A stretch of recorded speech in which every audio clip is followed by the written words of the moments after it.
Азыр болсо мына кийинки жұп Ихлас спорт клубунун шакирти, ошол клубда машыгып жүргөн Ихлас спорт клубунун өкүлү Адилет Шералы уулу кызыл бурчтан жана анын атаандашы көк бурчтан чыккан Акназар Айтиев jiu-jitsu боюнча спорттун чеберлигине талапкер. Акназар Айтиев көк бурчтан чыккан Елена Шевченконун шакирти жана ага караганда жапалдаш бойлуу Адилет Шералы уулу. Бирок экөөнүн албетте салмак ченбирдиги бирдей, ошондуктан кимдин бою узун, кимдин бою кыска ал маанилүү болбой калат, себеби салмак бирдей. Жана Адилет Шералы уулу бир топ эле активдүүрөөк, бирок атаандашын жерге жыкканда мойнун алдырып койду. Эми бир кол менен муунтуп кетүү кыйынга турат болойм, же эки колун азыр ушул жерден кошуп алдыбы. Дал ушундай муунтуу ыкмасы менен атаандаштарын утуп кеткен учурлар албетте кездешет. Эми Акназар Айтиев jiu-jitsu боюнча спорт чеберлигине талапкер болгондуктан Акназар ушундай партерде чалкасынан жаткан учурда өзүн таптакыр ыңгайсыз сезбейт. Жөн гана ошентип кыймылсыз булар туруп калды эле, ошондуктан калыс экөөнүн кайрадан туруп беттешүүнү улантуусуна буйрук берди. Жана азыр жакшы сокку. Бул ирет Акназар Айтиев өзүнүн активдүүлүгүн көрсөтүп атат. Жана лоу кик Джонсонун ички тарабына. Мына айланып кеткен сокку Адилет Шералы уулунуку дагы өз максатына жетти. Эки тараптан тең сапаттуу кыймыл аракеттер болуп атат. Жана улдуйкы жакка сокку сериялуу абайлаш керек. Мындай чабуулдар атаандашты терең нокаутка кабылтып коюшу ыктымал. Бутка кирип келди Акназар Айтиев. Кайрадан мына партерде, ал эми партерде өзүн Акназар Айтиев жакшы сезет деп айттык эле. Ордунан Адилет Шералы уулу тура албай калды, турганга жетишпей калды. Чалкасынан жатып алып, абалды көзөмөлдөп турат. Секунданттар өтө эмоционалдуу. Алардын кеп кеңеши кадимкидей мушкелдерге угулуп турат.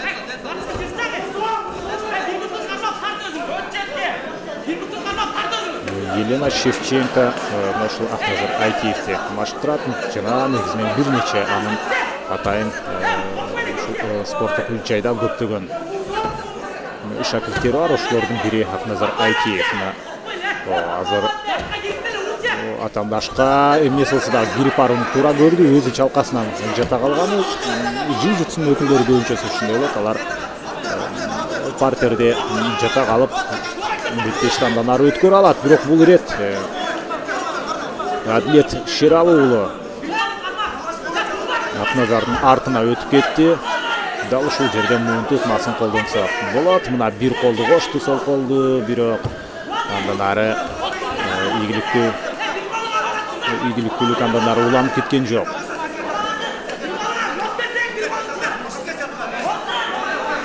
Эми акырындап мына торго жакындатып барды. Сериялуу соккулар уланып атат.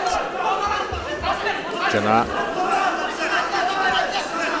мына сага ушундай жерден кадимкидей айланып бир толгонуп өтүп кетти. Эки тараптан тең башты өтүгөй соккулар.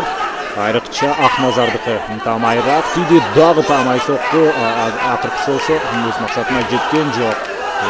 Өтө мына бир тең ата беттешке болууда. Эки тараптын тең соккулары кадимкидей жок эле дегенде нокдаун жыттанат. Лоу кик Акназардын аткаруусунда, бирок өзүнө эки соккуну өткөрүп алды. Тизе менен сокку жана Акназар Айтиев психологиялык жактан азыр бир аз алдырып койду окшойт. Ушунчалык жакшы соккуларды иш жүзүнө ашып атты эле. Азыр кимисинин дымагы күчтүү болсо ошол мушкер жеңишке жетет го дейм. Беттеш дээрлик мына ошол жерден токтоп кала жаздап бирок андан ары уланып кетти. Адилет Шералы уулу атаандашынын үстүндө жана өзүнүн үстүндүгүн жүргүзгөнгө толук мүмкүнчүлүк бар. Жана ушул жерден активдүүлүктү Адилет Шералы уулу эмнегедир токтотту. Аягына чейин дагы бир аз аракет кылып койсо, беттеш ушул жерден соңуна чыгат беле. Мен оюнча Акназар Айтиев бир аз өзүнө келип алды окшойт. Жана партерде жаткан учурда баары бир ал туруп жүргөнгө караганда партерде жүргөн учурда абалды ал жакшыраак көзөмөлдөй алат.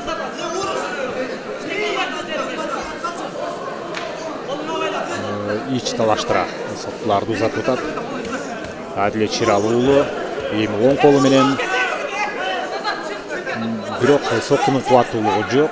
Ошентсе дагы сериялуу соkkулар болгондуктан ушундай өзүнүн таасирин баары бир берет.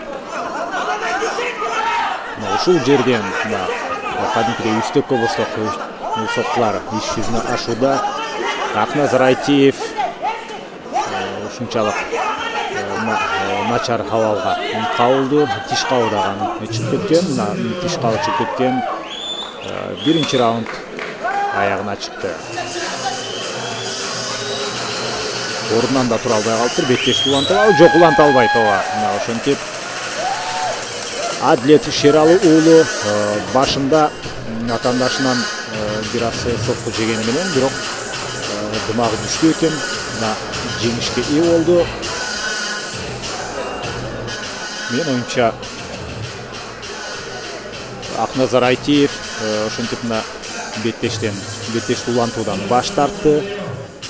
Тыныгуудан кийин кайра рингке кайрылып келген жок.